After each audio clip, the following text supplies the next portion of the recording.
Well, hello and welcome to another episode of Political State from the Oklahoman. I'm Ben Felder. Along with me is my co-host Justin Wingerter, and we are on the road, Justin. We are about an hour and a half south of Oklahoma City here in Lawton at the Bison Bash, the kind of kickoff to inaugural week for Governor-elect Kevin Stitt, who takes office actually in less than a week on Monday. But he's having here a festival, barbecue, country music to kind of kick off his inaugural festivities. And we actually have interviews with Governor-elect Stitt, Representative Trey, Caldwell, a Republican here from Lawton, here coming up. But just you're on the road as we head into inauguration week. There's pomp and circumstance. Easy for me to say. Pomp and circumstance. There's also the smell of barbecue. I can smell it. It's a Bison Bash. It's a little different. It's not your typical gubernatorial governor inauguration event. But here we are. It's Lawton. Yeah, it is Lawton. It's a very Lawton event. Yeah. Well, there's going to be events on Saturday in Tulsa. There's a family festival and a ball in Tulsa. Then on Monday, the actual inauguration and the official inauguration ball with the Oklahoma City Philharmonic and maybe that more traditional ball atmosphere. But right now it is a Southwest Oklahoma party, which we are here to cover. But like I said, we've had interviews with Governor-elect Kevin Stitt, Representative Trey Caldwell. We're going to go ahead and play those interviews that were just recorded here a few minutes ago. We'll be back with you at the second half of the podcast to kind of break down a little bit of the topics that we covered. But you're listening to Political State, the podcast here on location in Lawton at the Governor-elect Kevin Stitt Bison Bash. All right, we're here in Lawton at the Bison Bash, actually the first inaugural event for Governor-elect Kevin Stitt, who takes office on Monday, and sitting with us is the Governor-elect himself. Governor-elect Stitt, thanks so much for your time. Oh, it's great to be here, excited to be in Lawton, and it's fantastic. We just went and did some news media out there, and there's a big long click line, and can't wait to get out there and shake hands with everybody. Yeah, and so you're kind of taking this tour across the state. You've got some events in Tulsa and obviously in Oklahoma City on Inauguration Day, but here in Lawton, I mean, it's kind of a chance for you to pay tribute to rural Oklahoma, which you did quite well in the election.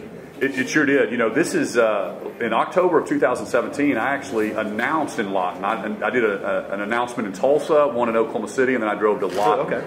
And so I've probably been here 7 or 8 times. I went over to Alta 7 or 8 times, but I went to all 77 counties.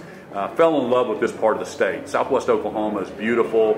You got the military bases here. They've got a lot going with the land, natural resources, and so I'm excited to come back. Just the people, it's just fantastic here. Yeah, well, since we are kind of focusing here on kind of rural part of the state, and each kind of corner of the state has some of its, a unique character and culture. But where does rural Oklahoma kind of fit into your agenda? I mean, how would you kind of speak to some of the needs and challenges that rural Oklahomans are facing right now?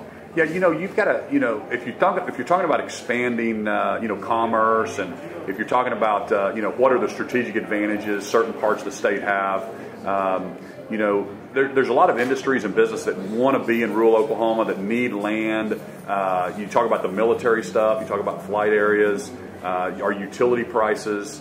So that's what I was telling some of the other folks here is, Enid, for example, just got a $1.2 billion company. Koch Industries actually moved a facility there.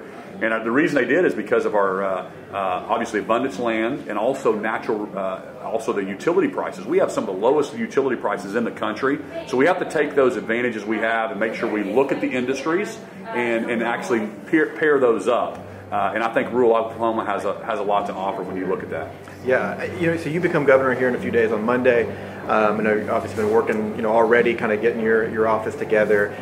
You've got an aggressive agenda. You've got a lot of goals on your plate. I'm curious, this first month one, what's a priority? What are some of the priorities for you right out of the gate? I mean, I know you've thought about it. So what are you looking forward to, and what are you hoping to kind of get accomplished, or at least get the ball rolling on here in the first few weeks of your administration? Well, I think it starts with us with agency accountability, and we've talked about a lot of that on the campaign trail. But it's so important. When I redesigned our cabinet and actually added a few cabinet positions, I actually separated a few. It just didn't make sense to me, and I studied all the governors. I mean, I went back even to David Walter's cabinet, and Keating's, and Fallon's, and Henry's, and looked at how they structured it. But Oklahomans they elected me as their chief executive officer, and that means the chief executive runs the executive branch. That means the chief executive runs the agencies, the commissions, But I'm telling Oklahomans, we have to be able to hire and fire the agency directors, not to be a bad guy, but to create the accountability. So I make sure that I can deliver on the promises we made to Oklahomans. So those first 100 days, that's what we're going to be focused on. We're going to get that. I've been working with the legislature. My Secretary of State, Michael Rogers, is doing a fantastic job of working with the House and the Senate. We're going to get that done. I think some people are probably surprised to see you add cabinet positions. This is a small government guy. He's going to shrink government. What's your response to that? Well, constitutionally, you can have 15 different cabinet positions. So it's not like I added them. I just changed some names. I deleted some, and I changed some. And like, for example, Health and Human Services used to be under one secretary. I actually moved it under two because that was $8 billion, and it was all flowing up to one person. And then you had military and VA that were separated. That was only like $20 million. It's a huge difference, $8 billion versus $20 million. So I combined military and VA, and again, a previous governor used to have it that way. And so then I broke up the Health and Human Services because I wanted one person focused on health and mental health, and then somebody else focusing on human services by itself. So it's not that I added government jobs. I just rearranged the cabinet where it made sense to me, and then focused on those agencies reporting to those people. Yeah. So you ran as an outsider, and so that kind of, every hire you make, every decision, it's kind of looked through that lens of insider versus outsider, right? And you've already made several key staff hires and cabinet nominations. I mean, it's kind of a mix. You've got some people that have quite a bit of government experience, some people coming from the private sector.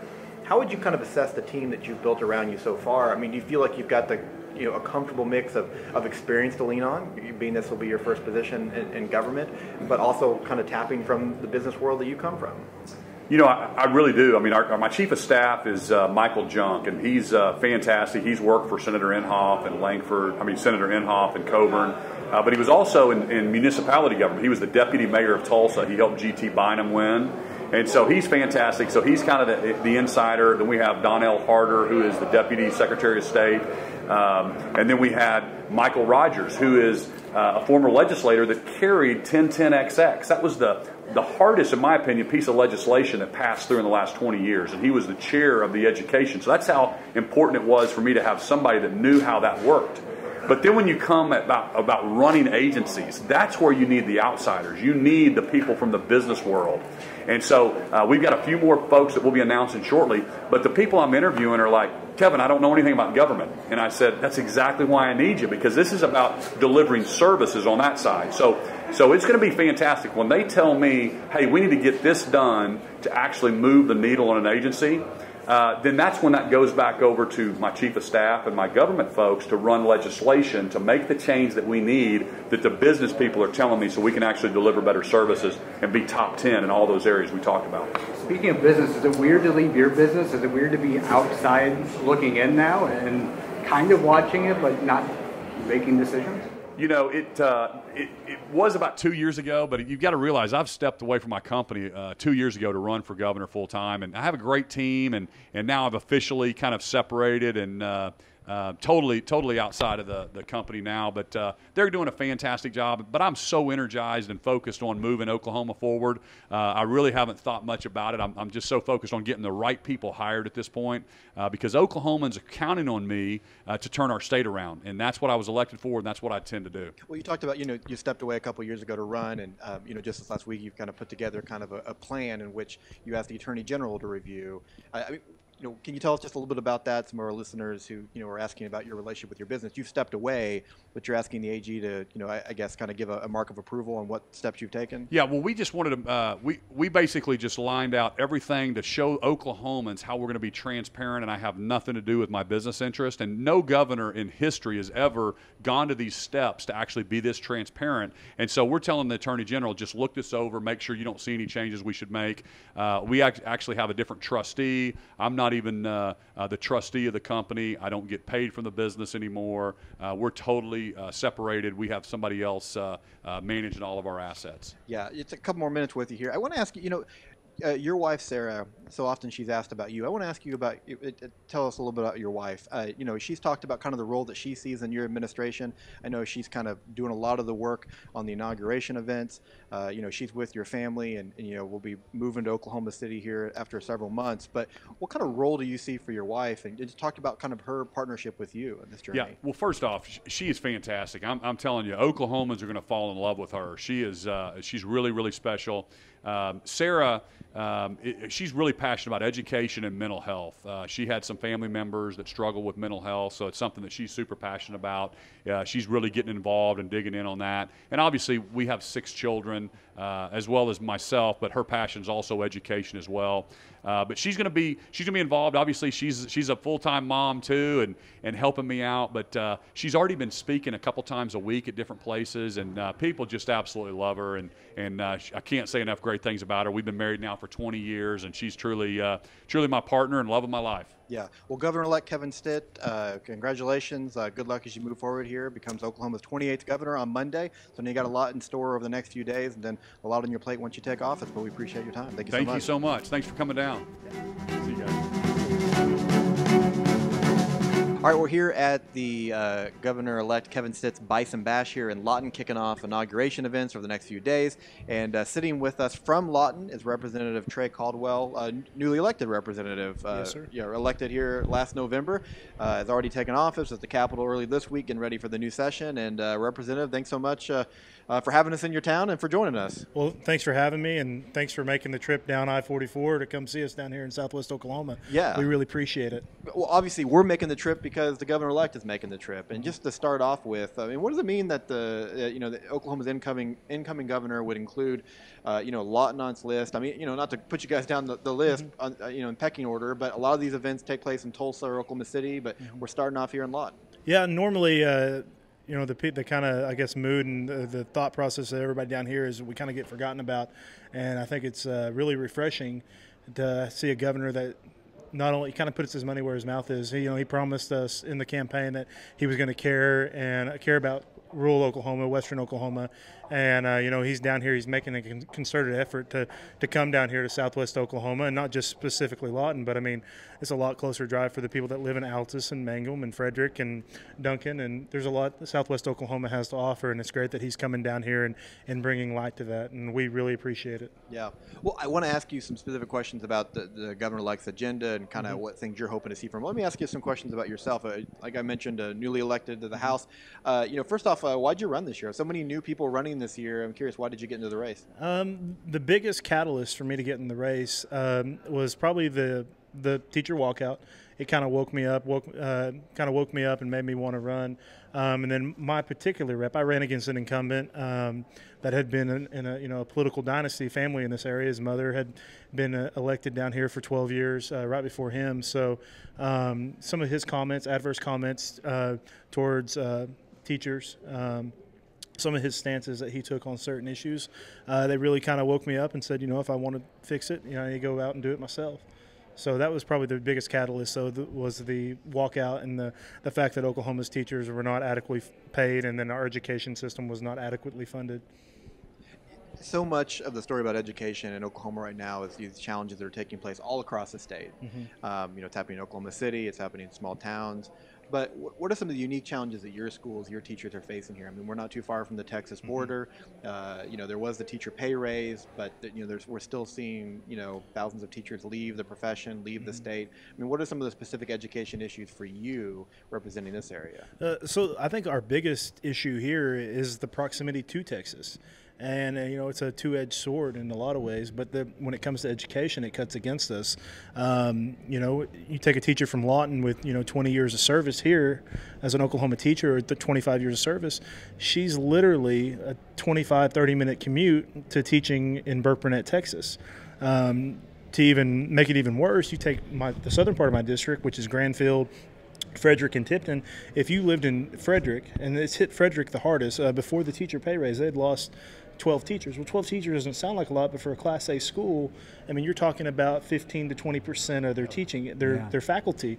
They're a 20-minute drive from teaching in a school in Texas, so they don't have to uproot their kids. There's no, I guess, for lack of a better word, cost of entry For someone in Oklahoma City to uproot their family and move to Dallas or to move to Gainesville, right down the I-35 corridor, you're talking about taking your kids out of school, buying a new house. Whereas us all along the Texas border, all along the Red River counties, and then even to a certain extent the people that are on the Arkansas border, they're right there. That proximity is a huge issue, so we have to make sure that we're competitive in our teacher pay.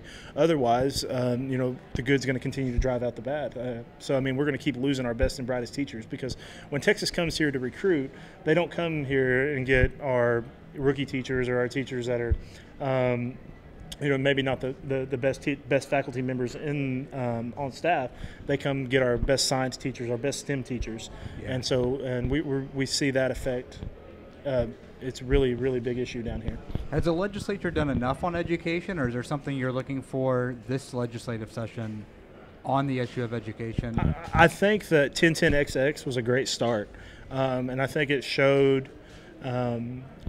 The passage of 1010XX in conjunction with the Republican primary, where we got rid of some of the more dogmatic members, I think that's proved to the public that that's a good start, that we're moving in the right direction, but I don't think our work's done.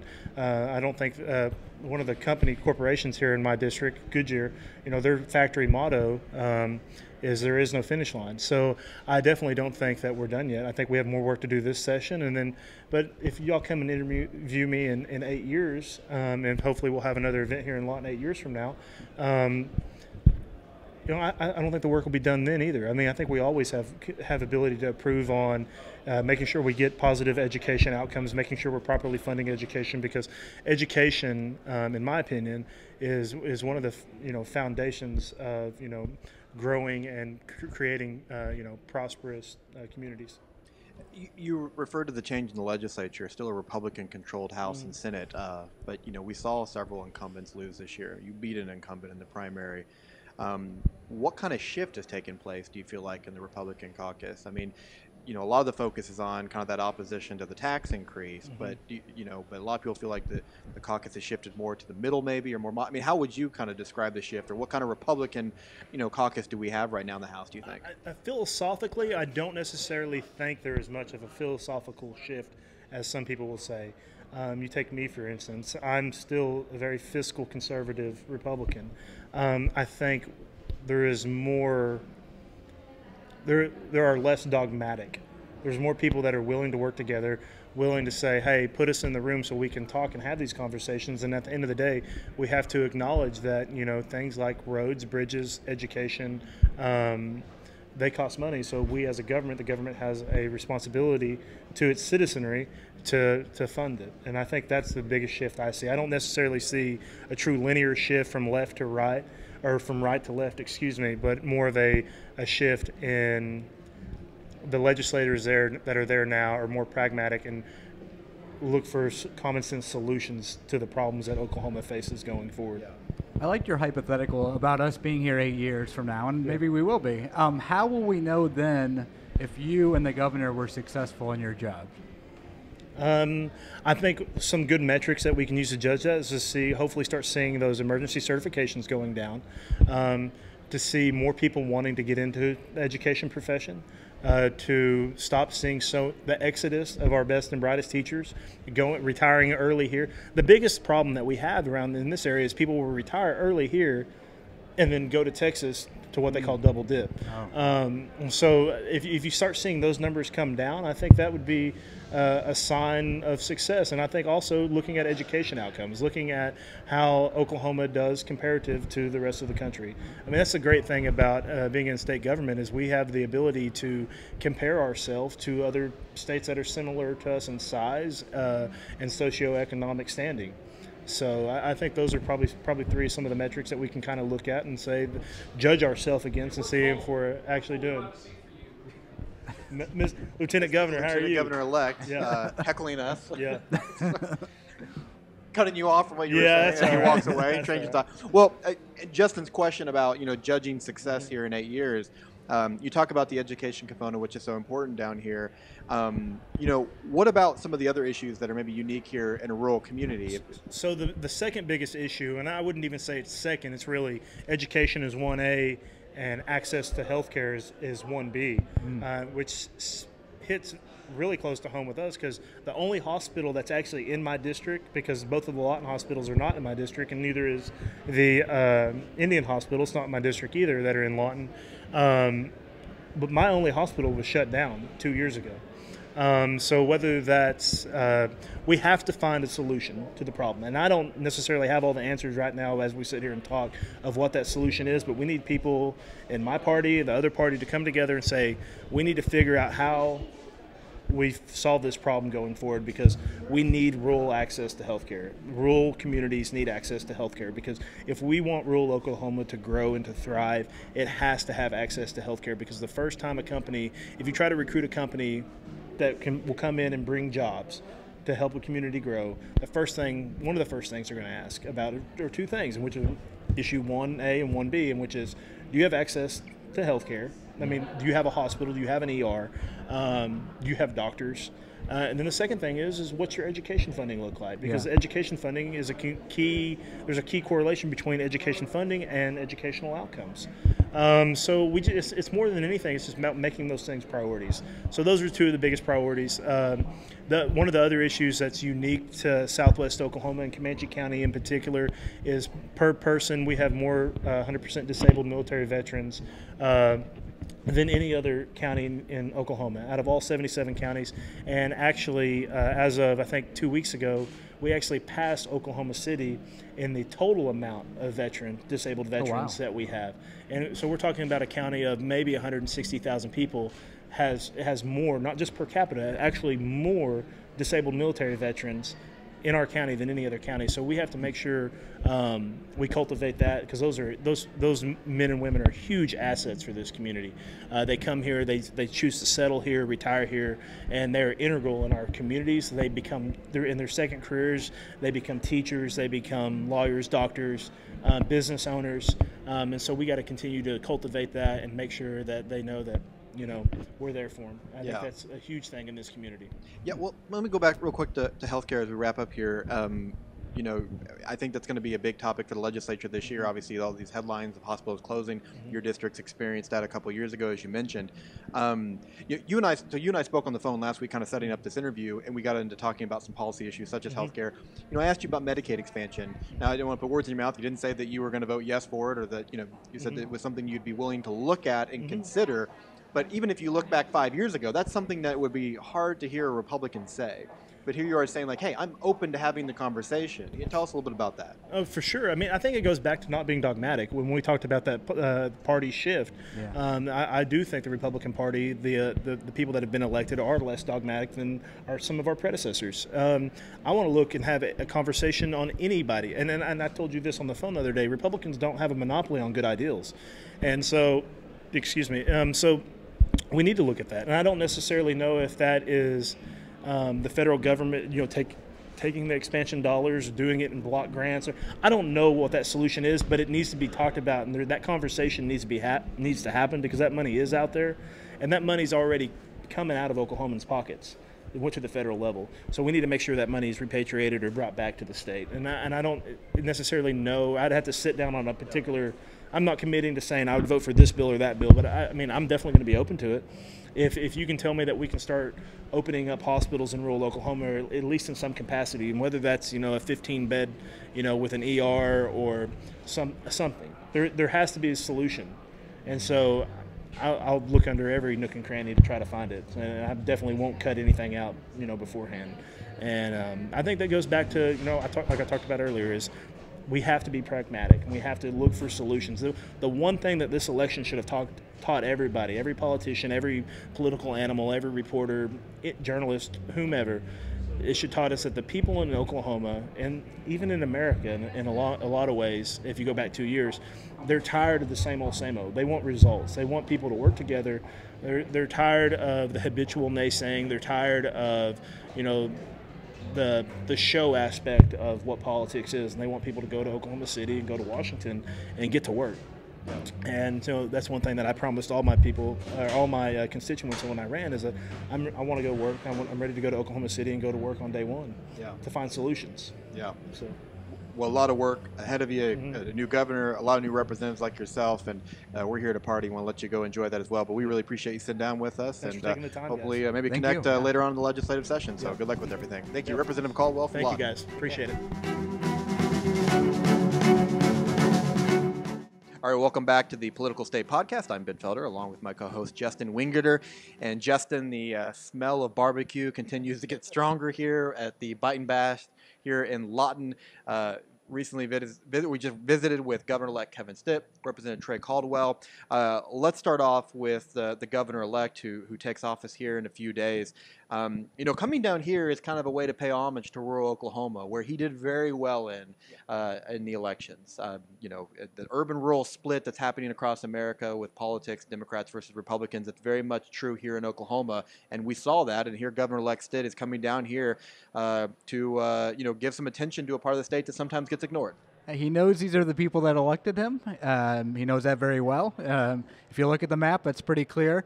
He's still a city guy, and I am too. I'm not going to fault him for that. But he nonetheless has to show people down here and elsewhere in the state that he understands them, or at least will represent them well. I mean, if there's a limit probably to his extent that he understands them, but he nonetheless has to show that he's with them. And that, I think, begins tonight. If it obviously began to some extent during the campaign, but now that he has won, what kind of governor will he be? Will he remember people down here who often feel forgotten? We talked to Representative Caldwell about that. They often feel like they're overlooked by Tulsa and Oklahoma City. He's here to say, you're not, and I'm here. Well, that interview with Representative Caldwell, the first thing he talked about was education. And education is a topic that's being talked about across the state, but particularly here when you have a rural community where funding struggles exist because of a decline in enrollment. State dollars follow students, so when you lose students to decline enrollment, you lose some funding. But when you're so close to the state line, like Texas, where teachers can go make more money, especially those who may retire and then kind of double dip, as the representative said, teacher pay remains a big issue. And that's kind of interesting to me because last year we saw teacher pay raise approved. Teachers continued with the walkout because they said they wanted more money for the classroom. And I'm not saying that teachers down here don't want more funding for classrooms. But Representative Caldwell is saying we need more money in teachers' paychecks. And that is something that Governor-elect Kevin Stitt has said he wants in year one, another teacher pay raise. And when you talk to people down in this area, you see why that's so important to the incoming governor. Yeah, and Representative Caldwell is saying there is a direct correlation between the amount of money you put into education and educational outcomes. Not exactly a shocking idea there, but it nonetheless says that we need more money if we want to improve educational outcomes. The representative talking about two issues the Democrats often harp on, education and especially health care and rural health care, and opening up the idea of Medicaid expansion with them a little bit there. And not totally going for it, as we talked about, but he nonetheless is willing to have that conversation. Which is leaps and bounds for where we saw Republicans just a few years ago. Oh, yeah. I mean, Oklahoma, one of the states that has declined Medicaid expansion. Governor Fallon has said she won't touch it. Now, to be fair, Governor-elect Kevin Stitt has said he's not for Medicaid expansion. Right. If you kind of dissect some of the things that he has said that I want to see some things taken care of first before we even have that conversation, but he has been pretty clear that he's not, a fan of that idea right now. But here we see a recently elected representative, but a Republican, who beat an incumbent, and I think he kind of has maybe similar feelings and thoughts to some of the other newly elected representatives in this Republican House, and just the idea that he's willing to have that conversation is something that I think Democrats will say, okay, hey, we'll take that, and we'll try to see if we can spark that conversation this year. Yeah, I've heard some talk in the legislature and talking with our health reporter that there is some talk that if this idea of a Medicaid expansion is going to the ballot, some Republicans are going to want to jump in there and say, before it does that, why don't we do it? Why don't we do it in our way, in a way that we think is better? Very much a flashback to medical marijuana. We had, rather than let this go to a ballot question where it becomes a bit of an unknown and it can sometimes be poorly written or at least vaguely written, why don't we take care of it ourselves? Why don't we do it in a Republican way, a conservative way? There is some talk about that, at least in the Senate Health Committee right now. So interesting to see, but we'll see what comes of it. I mean, just to have that discussion is a step. If you're in favor of Medicaid expansion, you're probably get cautiously optimistic with that, but it's very far from actually taking that leap. Yeah, well, like I said, Representative Caldwell talking about education, talking about healthcare, important because when you're trying to attract people to rural Oklahoma, these are two big important things. We're trying to attract business. Attract business is something that Stitt has talked a lot about. I mean, he wants to be the CEO governor, and has promised to be pretty aggressive when it comes to business recruiting. He even told us, hey, I'm looking for ways to bring businesses not just to Oklahoma City and Tulsa, but to some of these kind of mid-sized cities like Enid or maybe Lawton. And that is his focus going in. I mean, he wants to be a business-minded governor. If you're a critic of his, you're going to say, hey, he lacks the experience to get it done. If you're a supporter of his, you're going to say he's going to bring in that kind of fresh approach that the state needs. And we're about to find out, which side is right on that, I guess. Yeah, and Representative Caldwell saying, if you want to bring people, bring businesses to this part of the state, you better also give them an education system. You better also give them a healthcare system, because people don't want to move to places where there are poor schools and no hospital. I mean, that's just, by and large, general services that people like. And so interesting to see how those two ideas could mesh pretty well. But I don't know what that looks like in terms of spending. Do you spend more on healthcare? Do you spend more on education in order to bring about Stitt's pro-business agenda here? Yeah. Well, you asked this question. I thought it was a great question. He's already focused on becoming governor. He's been focused on this for more than a year now. Running for the seat, and now after the election, putting his government together.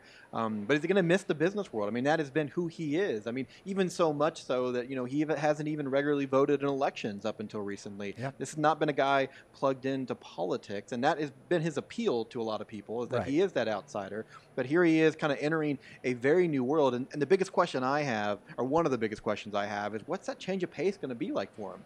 Is he going to enjoy being governor, working in state government where the pace is a lot slower than it is in the private sector? Is the office going to shape him? Is he going to shape the office? I guess it's always the big question when you see someone come in. And he talked about, I'm the chief executive. I control all these agencies. And certainly to a large extent, he's right. But when you're CEO, you get to make decisions like that. I mean, you get to make decisions as long as you have the money pretty much overnight. It's very different even if you have the money in government. You just have to work through systems. There are checks and balances. Government is not supposed to work fast. It's meant to work deliberately, and sometimes that means slowly. You could see someone like that getting frustrated at the slow pace of government, at the need for collaboration, and the level of bureaucracy, but we'll see. Yeah. Some of the things that he's talked about wanting to change for the governor's office is having more ability to hire and fire agency heads, something he's talked a lot about. I think anytime you have a new governor coming in and you talk to people at various state agencies, there's always a little bit of kind of uncertainty about what to expect. I'll tell you what, I have heard a lot of it from people who work at state agencies. Not to say that there aren't people working for the state government right now that are, applauding Stitt and welcoming in, but there's a lot of just unknown. What is it going to look like if this governor does get those powers? And it looks like he will. The legislature seems prepared to give it to him. This is a guy that wants more control over these state agencies, and it's caused a lot of people in state government right now to just be unsure about what that's going to mean, because this guy has big ideas, and like you said, he's used to being a CEO where you have that, kind of total power, and that's what he feels like Oklahoma needs in order to get back on the right track. And maybe he's right, but it does make you, I'm sure, it makes you a little unsure when you're accustomed to doing things one way at a state agency or something, and you hear a guy talking about firing people. Anybody in any business, if you were, let's take his business example, if you were in a business and the new guy came in talking about how bad he wants to fire people, you might get a little nervous about things. That's understandable. So, yep, we'll see. What else can you say at this point? But we will see. Yeah, and we'll be there. And we will be there. We will see on Monday. Governor-elect Stitt becomes Governor Stitt sometime around noon on Monday.